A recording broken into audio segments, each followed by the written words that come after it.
авилгын гэмт хэрэг бууруулахнаа, авилгын үзүүлэлтийг сайжруулнаа гэдэг дээр өнөр хоёр дарга энэ Transparency International индекс гарах болоогүй болохоор ч нэг тийм ярьчих шиг болох юм.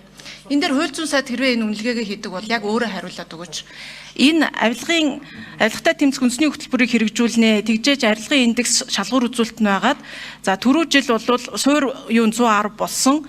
Тэгээ зорилт нь 109, үр дүн нь 108 байсан. Гүйцэтгэл 99%-тайгаа гарцсан байгаа. Энэ яг арилгын индекс гэж алийг хэлээд байгаа.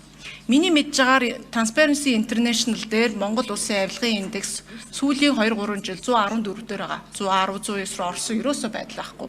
Тэгэхээр та бүхэн энэ авилгын индексийг энэ одоо төлөвлөлтөнд оруулж ирэхдээ яг ямар индексээр тооцоод ахиц дэвшил гарсан гэж хараад байгаа юм бэ? Тэрийг тодорхой тайлбарлаж өгөөч. Танаа үнэлгээг чинь хийдэг хүн бол өөр байр суурьтай тий өөр тоо мэдээлэлтэй явж байна. За авилгын индекс бид нар ер нь Transparency International-ийн тэр төсөөллийн индексийг ер нь ашигладаг. За яг таны асуугаад байгаа асуудал дээр тавигдж байгаа асуудлын үед уг нь авилттай тэмцэх газар бас энэ асуудлыг илүү сайн мэдж байгаа. Бид бол ямар асуудал тавьж байгаа вэ гэхээр ер нь авилгын индексийн бол зохиц асуудал та сайн мэдж байгаа. Энэ бол жишээлбэл одоо энэ тайлан дээр авилгын гэмт хэргийн тоо 20 оноос хойш тасралтгүй өссөн байна. 20 оноос хойш тасралтгүй өссөн учраас бид нар энэ дээр үнэлгээг нь бага тавьж гинэ гэсэн байна. Гэтэл дахиад бид нар хэрвээ энэ үнэлгээ гаргах гэж байгаа бол энэ авилгын гэмт хэрэг их байгаа, авилга их байгаа гэж байгаа энэ үед авилгын гэмт хэргийг мөрдөн шалгаж байгаа тоон ихсвэл энэ өөрөө сөрөг үзүүлэлт болох ёстой, эрг үзүүлэлт болох ёстой гэдгээс ахуулаад асуудлууд зөндөө байгаад байна. Хууль зүйн дотоод хэргийн яамны хувьд бол засгийн газрын гэмтрэгтэй зэмцэх чиг үүргийг хэрэгжүүлэх чиг үүргийн хүрээнд авилгын багц хуулийн төслийг боловсруулад за засгийн газрын уралдаанаар хилэлцээд одоо улсын хурлд өргөн барих гад тов хүлээж байгаа. Энд бол бид нар авилгын эсрэг хууль, нийтийн албан тушаалтны хууль ус хөрөнгийг хураах болон нөхөн төлөвлөх тухай хууль гэдэг нийтдээ 10 орчим хуулийн өөрчлөлтийг авилгын багц хууль болгож оруулж ирээд бид нар хүлээж байгаа. Ийм байдалтай байна. Энд авилгын индексийн хувьд бол онооны асуудал ярьж байгаа. Тэрнээс биш одоо хамгийн сүүлийн гарсан индексээр бол Монгол улс 5 байр урагшилсан ийм үзүүлэлттэй байгаа санаж байна. Сайд нар нөгөө улсын хурлд мэдээлэл өгтөө баримт нотлоготой мэдээлэл өгөөч. 5 байр яаж урагшилсан юм? Миний одоо яг интернетээр харж байгаа Transparency International Монгол бол 113. Өмнөх жилээсээ ерөөсөө урагшлаагүй л 114, 180 улсаас тэгээ өмнөх жилээсээ ерөөсөө урагшлаагүй 0 гэж гарсан байна. Тэгээ бид нар яагаад хууль зүйн сайд нь ингээ буруу өөр мэдээлэл өгөөд за хэн шалгалтын газрын дарга нь болохоор энэ авилгын индекс нь ийм өөр 110 биш 114 байхад энүүгээр Transparency International-аар явна гэдэг байгаа юм бэ. Энийгээ тодруулаач. Наадах чинь би мэдэхгүй АТГ мэднэ гэдэг юм шүү. Заалтан гэрэл сайд. За өнөр үйл дараа. 7 номер. За нэгдүгээрт энэ бол авилгалтай тэмцэх газар үнэлгээгээ гаргаад хууль зүйн сайдад төрүүлээд нэгтгэхэд ирдгээ. Тэгээд хууль зүйн сайд юу хариулт ирсэн. За түрүүн бол би бол авилгалын индекс гэж хэлээгүй. Ер нь бол зарим дэлхийн банк ч гэдэм бусад шалгуур үзүүлэлтүүдэд заасан суур үзүүлэлтүүд бол гараагүй байдаг гэсэн хариултыг өгсөн. За авилгалын асуудал дээр ер нь бол ийм билээ. Анхнаасаа төлөвлөлтөө бол нөгөө 109 дугаар байранд болохоор одоо авилгалын индекс 109 дорохоор төлөвлөсөн байсан юм билээ. Тэгээ энэ бол бас төлөвлөлтийн асуудал дээр цаашдаа бол анхаарах хэрэгтэй байна. Төлөвлөлтийг бол манай газар хийдэггүй. Зөвхөн тайлангаа үнэлгээ гов цэгмээр үүсэн тохиолдолд бид нар бол хэн шилжилт үнэлгээ хийгээд баримтан дээрс бол үнэлгээ гаргадаг. Ийм журам зарчимтай.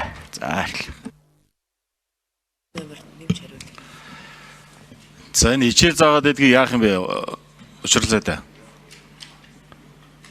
Гишүүд асуулт асуухаар дандаа тайлбар тэгээ дандаа өөдөөс нь ичээл заагаад явчих юм.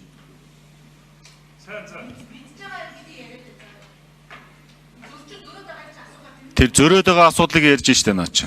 Яагаад зөрөөд байгаа гэдэг асуудлыг асууж штэ.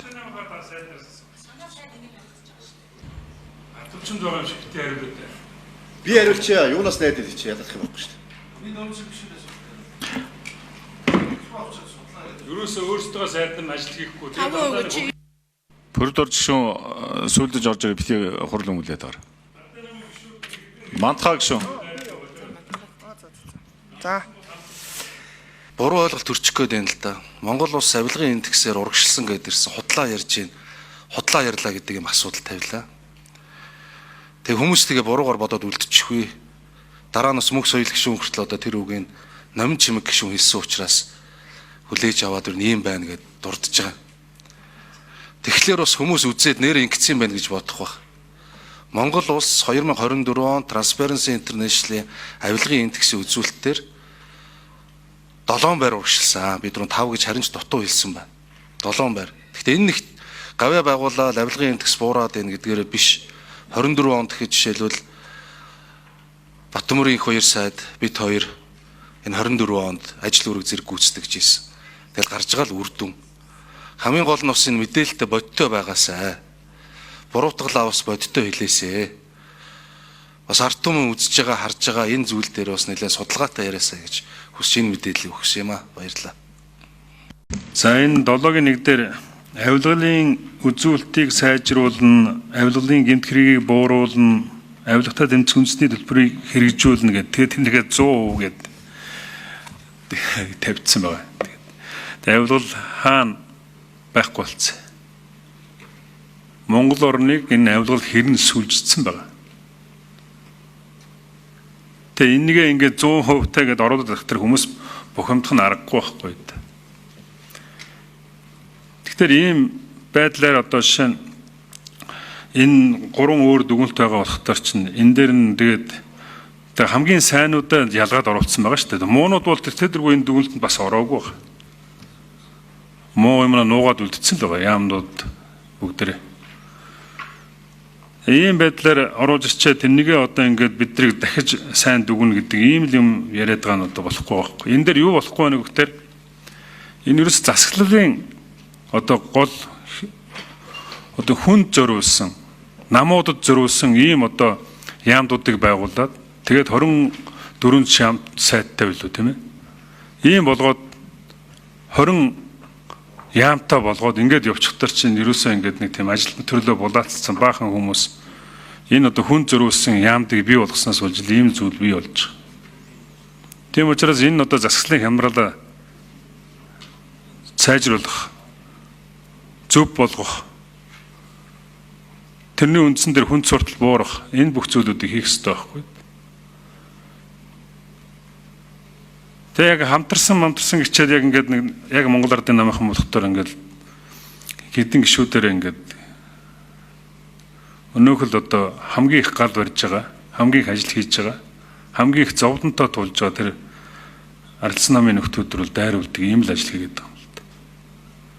Дээрээс нь тэгээд энд сууж байгаа тэр төрийн албан агч нар нь тэгээд буцаагаад их хурлын гишүүд рүү хариулж байгаа тэр зүйл нь ямар ч утгагүй.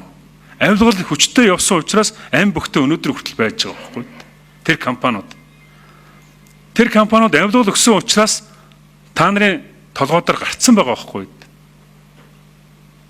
Гэтэл энэ 7-гийн 1 дээр чинь авилгал 100%-аар одоо бууруулаад ганган болцсон гэж яриад ийм утгагүй зүйл ороод ирсэн учраас бид нар би ингээ бухимдаад байна. Бусдаар одоо нэг энэ одоо яг нэг жирийн албан агч магч нар энэ төр бол нэг хамаа байхгүй л доогоороо нэг гараараа ингээд хамтарч явчаа нөгөө гараараа дандаа ийм хогийн юм хийдэг нуучин коммунист нам яг л